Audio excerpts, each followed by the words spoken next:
আলহামদুলিল্লাহ, এই পরিবারের জন্য গোটা দেশের মানুষ পাগল।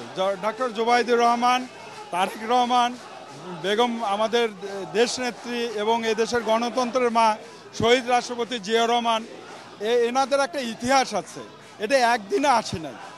এটা স্বাধীন আপনি 71 থেকে শুরু করে আপনি এখন পর্যন্ত দেখেন এই পরিবারের ইতিহাসটা, এই পরিবারের ইতিহাসের সাথে অন্য পরিবারের মিলাইতে পারবে না।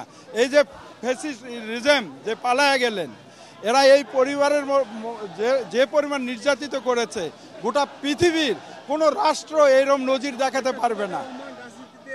সেটা ম্যাডাম এবং তারেক রহমান এবং ভবিষ্যৎ সেটা নির্ধারণ করবে। হ্যাঁ, আমাদের ভবিষ্যতে যদি সে নেতৃত্ব আসে, আমাদের তো কোনো ইয়ে নাই, সেটা ভবিষ্যতে নির্ধারণ করে দেবে। যেহেতু ম্যাডাম আছে, তারেক রহমান আছে, উনি আছেন, এটা ভবিষ্যতে নির্ভর করবে কি হবে। ইনশাআল্লাহ আল্লাহ যেন ওনাকে সুস্থ রাখে, এই দোয়া করি। সব মশার বিরুদ্ধে সুরক্ষা দিতে এলো বসুন্ধরা এক্সট্রিম অ্যারোসল, মশার বিরুদ্ধে এক্সট্রিম সুরক্ষা। আলহামদুলিল্লাহ, আমরা যতটুকু শুনেছি আল্লাহ পাক ম্যাডামকে সুস্থ করে, যত ট্রিটমেন্ট করে অনেকটাই সুস্থ, বাকিটা যেন আল্লাহ পাক আরও সুস্থ করে। উনি যেন বিএনপির এই অবস্থায় যেন বিএনপির হাল ধরতে পারে, ওনার মৃত্যু পর্যন্ত উনি যতদিন বেঁচে আছে আল্লাহ পাক যেন ওখানে সুস্থ রাখে এবং আমাদের মাধ্যমে সুস্থ রাখে, এই দোয়া করি গোটা দেশবাসী। আজকে একটা অত্যন্ত আনন্দময় আবেগময় মুহূর্ত।